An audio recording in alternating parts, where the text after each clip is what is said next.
Hello everyone, my name is Bharat Lal. I am Assistant Professor Contractual Faculty, Department of Electrical Engineering, IIT Lucknow. In the last class we have discussed about single phase full wave control rectifier with resistive inductive load and semi converters. Okay तो अभी तक हम लोगों ने single phase के बारे में पढ़ा कि सिंगल फेज कंट्रोल रेक्टिफायर किस तरीके से बनाया जाता है, उसमें कौन कौन से कंपोनेंट रिक्वायर्ड होते हैं और उसके कौन कौन से एक्सप्रेशन आते हैं। ओके यानी उसके परफॉर्मेंस पैरामीटर को हम लोग कैसे एनालाइज कर सकते हैं। तो अभी तक हमने जितनी बात की थी वो सिंगल फेज के लिए था, यानी अगर हम लोग सिंगल फेज सप्लाई देंगे तो उसको हम लोग कैसे रेक्टिफाई कर पाएंगे by means of different types of single phase control rectifiers. Okay और आज के लेक्चर में हम लोग क्या देखेंगे, three phase half wave control rectifiers with R load and R L load. यानी कि हम लोग देखेंगे कि थ्री फेज रेक्टिफायर किस तरीके से काम करता है, कैसे वो थ्री फेज एसी सिग्नल को क्या करेगा, डीसी में चेंज करेगा। और हम लोग क्या करेंगे, डिफरेंट लोड अप्लाई करेंगे, जिसमें हम लोग रजिस्टिव लोड और रजिस्टिव इंडक्टिव लोड अप्लाई करके हम लोग देखेंगे कि उसके आउटपुट वोल्टेजेस में क्या क्या चेंजेस आते हैं। ओके तो three phase half wave controlled rectifier. Okay तो सबसे पहले हम लोग इसमें देखते हैं कि इसका नाम क्या है, three phase half wave control rectifier. तो हम लोग जानते हैं कि थ्री फेज सिग्नल है आपका, तो उसमें तीन आपके पॉजिटिव पल्सेस होंगे और तीन आपके क्या होंगे, निगेटिव पल्सेस होंगे। Three phase half wave control rectifier क्या करेगा कि जो आपके टोटल सिक्स पल्सेस हैं, यानी थ्री पॉजिटिव थ्री निगेटिव, तो क्या करेगा, जो तीनों पॉजिटिव सिग्नल्स होंगे उनको क्या करेगा, रेक्टिफाई करेगा, और जो हमारे तीन निगेटिव सिग्नल्स मिलेंगे हमें उसको रेक्टिफाई नहीं करेगा। ओके तो ये क्या करता है कि थ्री फेज सप्लाई के सिर्फ आधे वेव फॉर्म को क्या कर पाता है, रेक्टिफाई कर पाता है, जिसके कारण इसको हम लोग क्या बोलते हैं, half wave controlled rectifier. Okay single phase half wave controlled bridge rectifier and fully controlled bridge converters are used extensively in industrial applications to about 15 kilowatt. यानी बता रहा है कि भैया इसका एप्लीकेशन क्या है कि 15 किलोवाट तक के हम लोग लोड को चला सकते हैं या फिर उसको हम लोग सप्लाई करते हैं। Okay of the output power, the single phase control rectifier provides a maximum DC output voltage of VDC max equal to 2 Vm by pi। यानी जो हमारा सिंगल फेज कंट्रोल रेक्टिफायर था वो मैक्सिमम कितना वोल्टेज प्रोवाइड कर सकता था, 2 Vm by pi। Okay और थ्री फेज में क्या मिलेगा, हमें इससे ज़्यादा वोल्टेज मिलता है। Okay the output ripple frequency is equal to the twice of the AC supply frequency. Okay तो क्या होता है आपका कि जो आउटपुट रिपल फ्रीक्वेंसी होगी वो क्या होगी, दुगनी होगी as compare to supply frequency. The single phase full wave control rectifiers provides two output pulses during every input supply cycle and hence are the referred as two pulse converter। तो जो हमारे single phase full converters थे वो क्या कर रहे थे, वो दोनों पल्सेस को हम लोग मतलब पॉजिटिव पल्सेस और नेगेटिव पल्सेस को एसी को डीसी में चेंज कर ले रहे थे, इसके कारण हम लोग उसको टू पल्स कन्वर्टर भी बोलते हैं। Similarly three phase converters are three phase controlled rectifiers which are use to convert AC input power supply into DC output power across the load. Okay तो सिमिलरली हमारे थ्री फेज कन्वर्टर्स क्या होंगे कि जो भी हमारे पास थ्री फेज एसी सप्लाई होगा उसको क्या करेंगे, उस थ्री फेज एसी सप्लाई को क्या करेंगे, DC में चेंज कर देंगे। ओके इसके बाद में दिया है features of three phase controlled rectifiers. तो इसके कौन कौन से फीचर हैं, it operate from three phase AC supply voltage. तो ये हमारा क्या होता है कि three phase AC supply voltage से काम करता है, यानी कि हम लोग इसके इनपुट में three phase AC supply provide करेंगे तब हमारा क्या होगा, वो एसी को डीसी में चेंज करेगा। They provides higher DC output voltage and higher DC output power.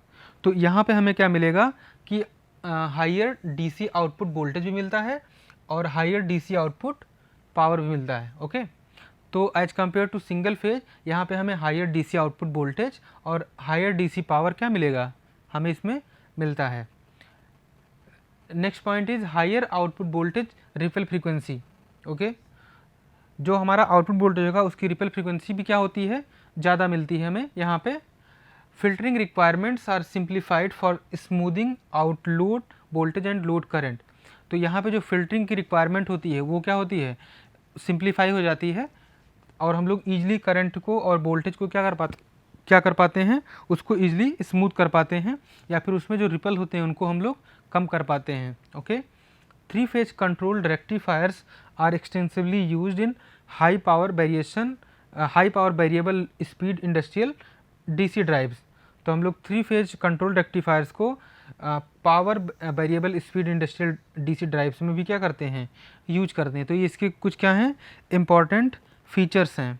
Okay, इसके बाद में दिया है कि हम लोग इसका सर्किट कैसे बनाते हैं और उसको हम लोग कैसे उसका आउटपुट वेवफॉर्म आता है उसको हम लोग यहाँ पे देख सकते हैं। ओके, तो this is the circuit diagram of 3 phase half wave controlled rectifier with resistive load. तो ये हमारा कौन सा डायग्राम है, 3 phase half wave controlled rectifier with resistive load. तो यहाँ पे हमने क्या किया है, यहाँ पे हमने 3 थायरिस्टर यूज किए हैं, T1, T2 and T3। Okay, और हमने एक 3 फेज एसी सप्लाई यूज की है, जो कि आप यहाँ पे देख पा रहे हैं कि यहाँ पे VAN, VBN और VCN ये क्या हैं, ये तीनों वाइंडिंग्स हैं जो 120 डिग्री अपार्ट हैं और 3 फेज एसी सप्लाई प्रोवाइड कर रही हैं किसको, जो हमारे पास रेक्टिफायर लगा हुआ है। और हमने जो है इसके लोड पे एक रजिस्टिव लोड कंसिडर किया है, जिसके अक्रॉस हमें I0 और V0 पता करना है। ओके, तो the 3 phase half wave control rectifier is shown in figure A. यहाँ फिगर ए में आप देख सकते हैं कि 3 phase half wave control rectifier दिया हुआ है, जिसमें कौन कौन से कंपोनेंट हैं, 3 हमारे पास थायरिस्टर्स हैं, एक हमने रजिस्टिव लोड लिया है और हम एक 3 फेज सप्लाई क्या करें इसके इनपुट में लिए हुए हैं। Okay, the waveforms for the supply voltage, output voltage and load current are shown in figure B. तो यहाँ जो आपका फिगर बी राइट साइड में दिया हुआ है, तो इसमें हम लोग क्या देख सकते हैं कि हमारा आउटपुट वोल्टेज किस तरीके से अपीयर होता है। ओके, तो सबसे पहले यहाँ पे हम लोग देख लेते हैं कि इसका जो सप्लाई वोल्टेज है उसका वेवफॉर्म कैसे बनता है। तो यहाँ पे देखिए, सबसे पहले ये 0 से स्टार्ट हुआ, इस तरीके से एक साइकिल आपका कंप्लीट हो गया। ओके, तो ये हमारा हो गया VAN। सिमिलरली VBN क्या हो जाएगा आपका, यहाँ से स्टार्ट हुआ, इस तरीके से आपका VBN निकल के आ गया। Okay, similarly VCN equal to क्या दिया है आपका, ये वेवफॉर्म है और इस प्रकार से। तो ये हमने जो अभी हाईलाइट किया है, ये हमारा 3 फेज AC इनपुट सप्लाई है, जो कुछ इस प्रकार से अपीयर होती है जब हम लोग CRO में इसको देखते हैं। ओके, और टाइम के साथ इस तरीके से इसका वेरिएशन होता है। तो यहाँ पे हमने 3 फेज AC सप्लाई लिया हुआ है। अब यहाँ पे क्या होगा आपका, इसका जो आउटपुट वोल्टेज है, ओके, यानी V0 है आपका, तो वो हमें आप यहाँ पे देख पा रहे हैं कि 0 से लेकर 2 पाई ड्यूरेशन तक, 0 से लेकर 2 पाई ड्यूरेशन तक आपके 3 पॉजिटिव पल्सेस और 3 ही निगेटिव पल्सेस हैं। ओके, लेकिन हमें आउटपुट में क्या क्या मिल रहा है आपका, कि अगर हम लोग इसके बाद यहाँ पे अगर डॉट लगा के देखें नीचे तक, यहाँ तक, तो इसके लेफ्ट साइड में आप देख सकते हैं कि सिर्फ हमें 3 ही पल्सेस मिल रहे हैं, यानी एक पल्स ये मिल रहा है आपका, एक आपका पल्स ये मिल रहा है और एक पल्स ये मिल रहा है। इसीलिए इसको हम लोग क्या बोलते हैं, 3 पल्स कन्वर्टर बोलते हैं। तो यहाँ पे क्या है कि AC इनपुट जो हमारे पास है उसमें टोटल 3 पॉजिटिव साइकिल और 3 निगेटिव साइकिल हैं, लेकिन जो हाफ वेव कंट्रोल रेक्टिफायर है वो सिर्फ आधे साइकिल को, या फिर जो हमारा पॉजिटिव हाफ साइकिल है उसी को क्या कर रहा है, रेक्टिफाई कर रहा है, उसी को AC को DC में चेंज कर रहा है। निगेटिव हाफ साइकिल के लिए हमारे SCRs क्या हैं, बंद हो जा रहे हैं, ऑफ हो जा रहे हैं। ओके, तो जैसे यहाँ पे VAN है, 0 से पाई तक हमारा कौन सा SCR कंडक्ट करेगा, T1 कंडक्ट करेगा। फिर सिमिलरली अगले उसमें क्या होगा आपका, जो VBN है, कुछ वैल्यू से लेके आपका कुछ टाइम तक क्या करेगा, आपका SCR T2 कंडक्ट करेगा।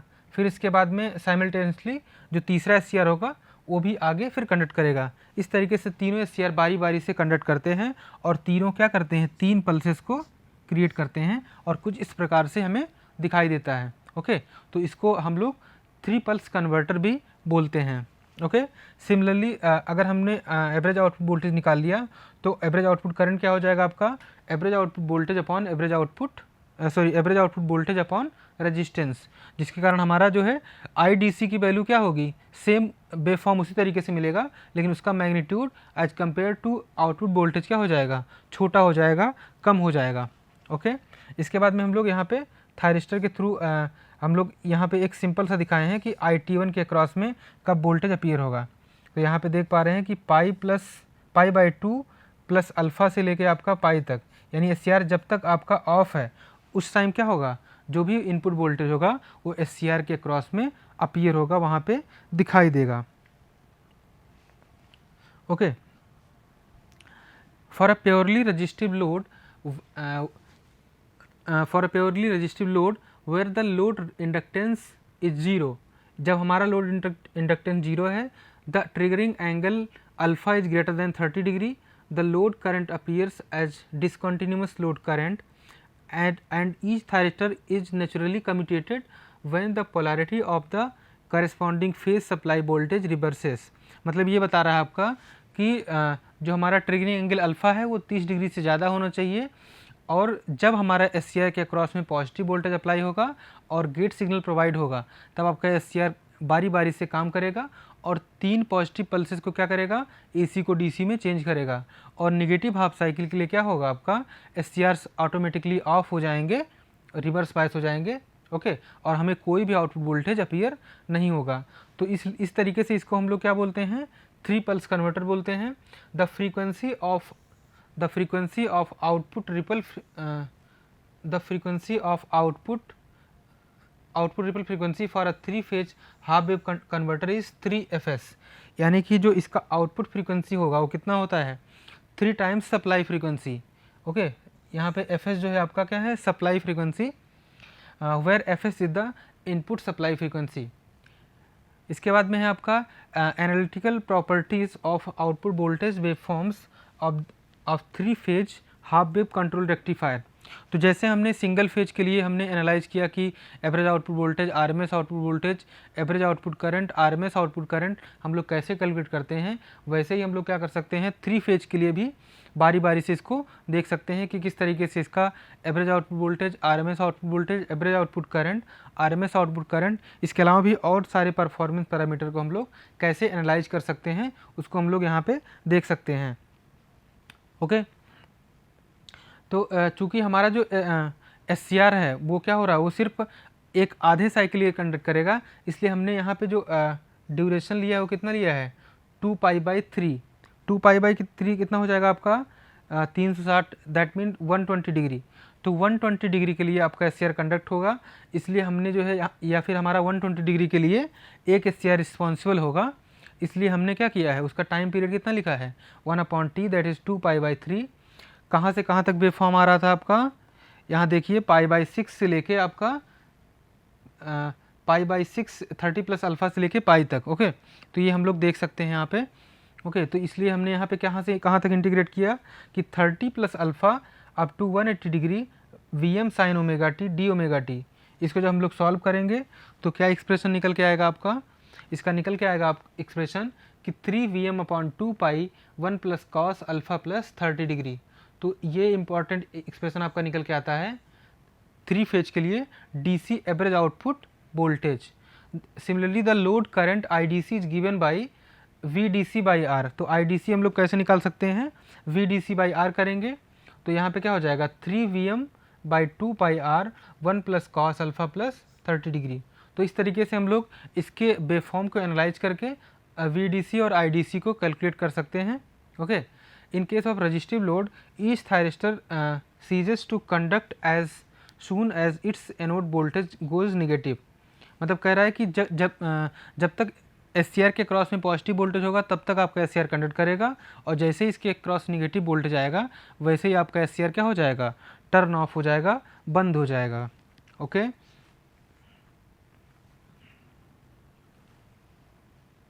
इसके बाद में है आपका, तो अभी तक जो हमने लास्ट वाला देखा वो क्या था आपका 3 phase half wave control rectifier with resistive load. इसके बाद में जो आपका अगला है वो क्या है आपका 3 phase half wave control rectifier with RL load. अब हम लोग क्या करेंगे, अब हम लोग 3 फेज AC इनपुट देंगे 3 फेज हाफ वेव रेक्टिफायर को, और उसके बाद में लोड में हम लोग क्या करेंगे रजिस्टिव इंडक्टिव लोड अप्लाई करेंगे, और हम लोग देखेंगे कि इसके वेवफॉर्म में क्या क्या चेंजेस आते हैं। ओके, तो यहाँ पे आप देख सकते हैं सबसे पहले सर्किट डायग्राम फिगर ए में दिया हुआ है। तो यहाँ पे हमने क्या किया है, एक यहाँ पे हमने 3 फेज सप्लाई लिया हुआ है जो कि VAN वी बी एन और वी सी एन है। वी एन क्या होता है, V M sine omega T. V B N क्या होता है आपका, तो वी ए एन कितना होता है आपका, वी एम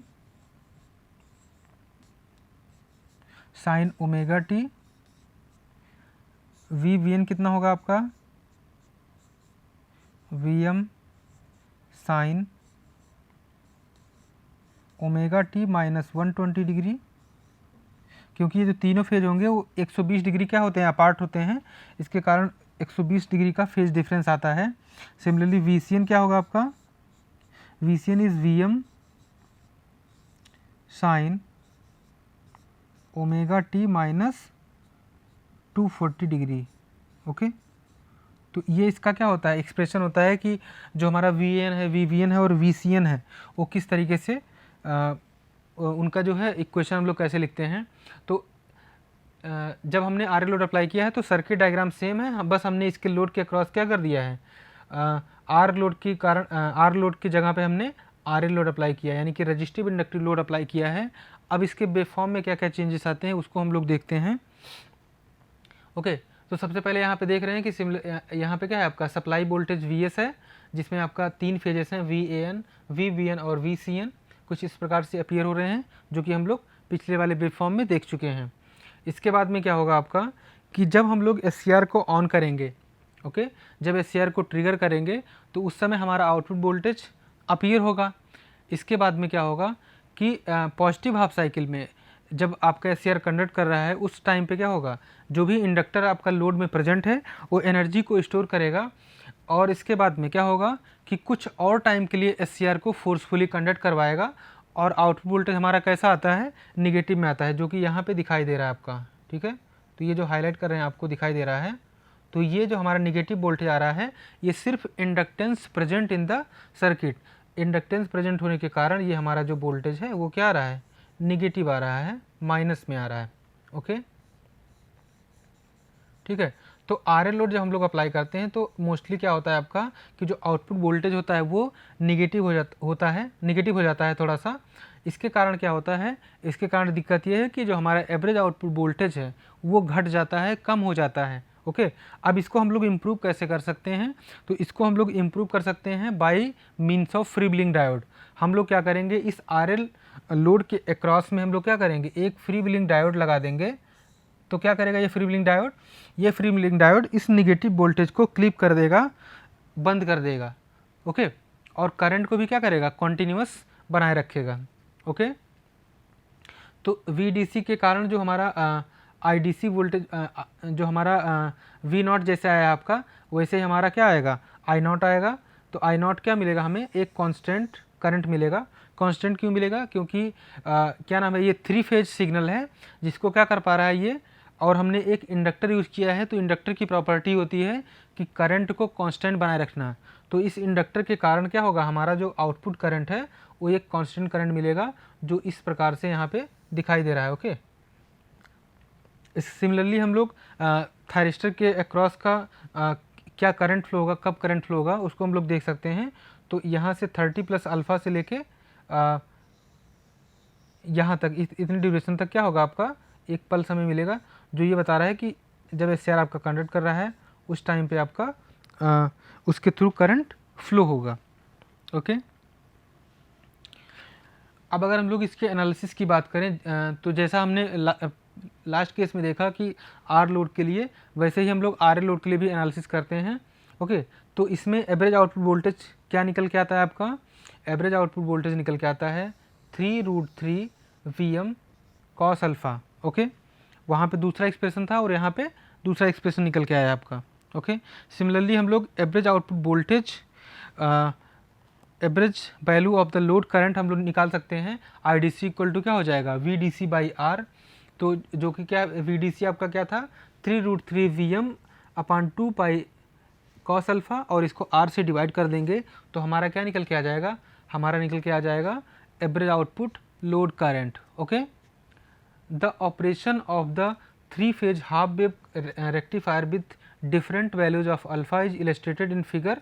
यानी आगे एक फिगर दिया हुआ उसमें बता रहा है कि अगर हम लोग फायर एंगल बार बार चेंज करेंगे तो किस तरीके से क्या नाम है उससे हम लोग दो चीज़ें ऑब्जर्व कर पाते हैं कि जब हमारा फायरिंग एंगल 0 से लेके 90 डिग्री तक वेरी करेगा तो वो क्या करेगा, और रेक्टिफिकेशन की काम करेगा, यानी कि रेक्टिफिकेशन का काम करेगा। ओके, और 90 से लेके 180 डिग्री तक जब हम लोग फायरिंग एंगल रखते हैं तो वो इन्वर्टर की तरह काम करता है। ओके, तो इन्वर्जन का काम कब करेगा, 90 से लेके 180 डिग्री के बीच में जब हम लोग फायरिंग एंगल रखेंगे, और 0 से लेकर 90 डिग्री तक जब फायरिंग एंगल रखेंगे तो हमारा रेक्टिफिकेशन का काम करेगा। ओके, तो ये आगे वेवफॉर्म में दिया हुआ है।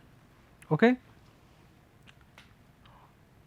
तो यहाँ पे आप देख पा रहे हैं कि जो यहाँ पे रेड से जो वेवफॉर्म अपीयर है, ये आपका कौन सा है, ए फेज की वेवफॉर्म है, जिसको हम लोग VAN बोल रहे हैं।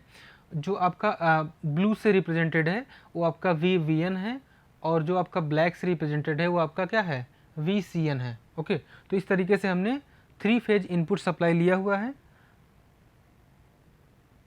ओके, अब यहाँ पे ये बता रहा है आपका कि अलग अलग फायरिंग एंगल पे, यानी सबसे पहले अल्फ़ा इक्वल टू 0 पे, अल्फ़ा इक्वल टू 0 पे क्या हो रहा है आपका कि यहाँ से लेके यहाँ तक आउटपुट वोल्टेज आया आपका। ओके, सिमिलरली फिर यहाँ पे SCR1 बंद हो जाएगा, फिर अगला जो है यहाँ से यहाँ तक आएगा।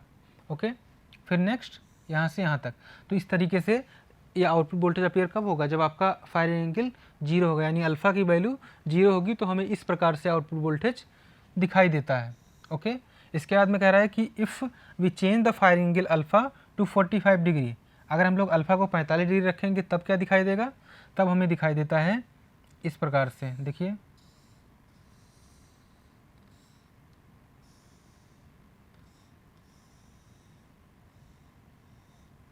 ओके, तो इन तीनों कलर्स में ये बता रहा है आपका कि जो आपका रेड है वो ए फेज के कारण कैसे AC को DC में चेंज हो रहा है, जो आपका ब्लू है वो बी फेज की सप्लाई है उसको कैसे रेक्टिफाई कर रहा है, और जो ब्लैक है वो सी फेज की सप्लाई को कैसे रेक्टिफाई कर रहा है, वो दिया हुआ है। ओके, सिमिलरली हम लोग अगर फायरिंग एंगल को क्या करें, 90 डिग्री कर देंगे तो हमारा जो आउटपुट वोल्टेज है वो कुछ इस प्रकार से निकल के आता है।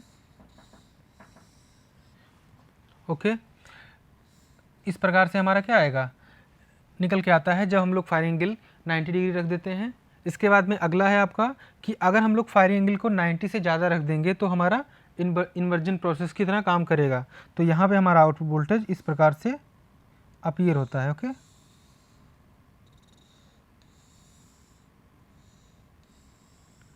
ओके, तो इस प्रकार से हमें क्या मिलेगा, आउटपुट में वोल्टेज मिलेगा।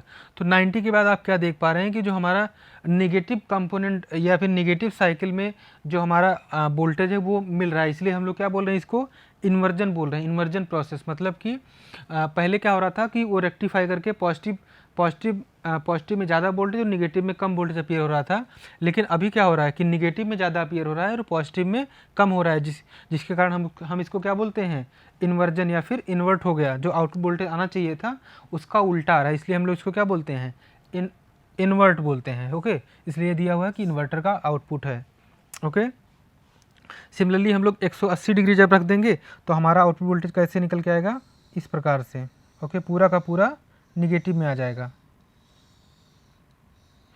ओके, तो इस वेव फॉर्म से हम लोग ये देख सकते हैं कि जब हमारा फायरिंग एंगल 0 से लेके कहाँ तक, 0 से लेके अल्फ़ा तक है, सॉरी 0 से लेके 0 से लेके 90 डिग्री तक है, तो उस समय हमारा जो वेव फॉर्म है वो मैक्सिमम पॉजिटिव साइकिल में और थोड़ा सा नेगेटिव साइकिल में अपीयर हो रहा है।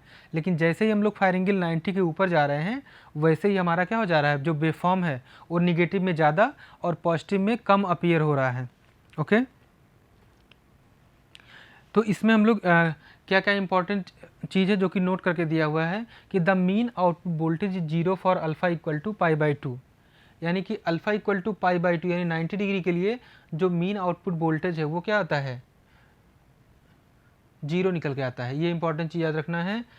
The converter is idle, that is no output, यानी अल्फ़ा की वैल्यू अगर हम लोग 90 डिग्री रखेंगे किसमें, single 3 phase half wave control rectifier with RL load में, तो हमारा क्या आएगा, अल्फ़ा इक्वल टू 90 डिग्री पे आउटपुट वोल्टेज हमारा 0 निकल के आता है। निगेटिव वोल्टेज कब अपीयर हो रहा है, जो कि हमने बताया कि जब अल्फ़ा की वैल्यू 90 से ज़्यादा होगी तो हमें निगेटिव आउटपुट वोल्टेज दिखाई देता है। ओके, सिमिलरली जब हम लोग क्या करते हैं, power inversion is possible if a load with an EMF to adjust the current flow, मतलब कि पावर इन्वर्जन भी पॉसिबल है अगर हम लोग क्या करें, एक ईएमएफ सोर्स इसमें यूज कर लें। Okay, the three phase half wave converter is not normally used in practical converters systems because of the disadvantage of that supply current waveforms contain DC components, that is the supply current waveforms have an average or DC value। Okay, तो इसको हम लोग क्या करते हैं, इसको हम लोग जनरली इसको यूज नहीं करते हैं, ये इसका ड्रॉबैक है। ओके, तो आज के लेक्चर में हमने यही देखा कि three phase half wave control rectifier कैसे एसी को डीसी में चेंज करता है, और उसमें हमने डिफरेंट केसेस देखे कि हम लोग उसका average output voltage, RMS output voltage, average output current, RMS output current और उसके डिफरेंट परफॉर्मेंस पैरामीटर को हम लोग कैसे एनालाइज कर सकते हैं, उसको हमने देखा। इसके बाद में हमने लास्ट में देखा इसका वेव फॉर्म, जिसमें हमने ये पाया कि अगर हम लोग फायर एंगल को 0 से लेके 90 डिग्री तक वैरी करेंगे तो रेक्टिफिकेशन का काम करता है, और अगर 90 से लेके 180 डिग्री तक फायर एंगल को रखेंगे तो उस समय हमारा इन्वर्जन का काम करता है, इन्वर्टर की तरह काम करता है। ओके, तो अगले लेक्चर में हम लोग इसी को कंटिन्यू करेंगे, जिसमें हम लोग देखेंगे three phase full wave control rectifier with different loads, माने हम लोग अलग अलग लोड अप्लाई करेंगे और उसमें हम लोग देखेंगे कि किस तरीके से three phase full wave converter काम करता है। ओके, तो आज के लिए इतना ही, थैंक यू।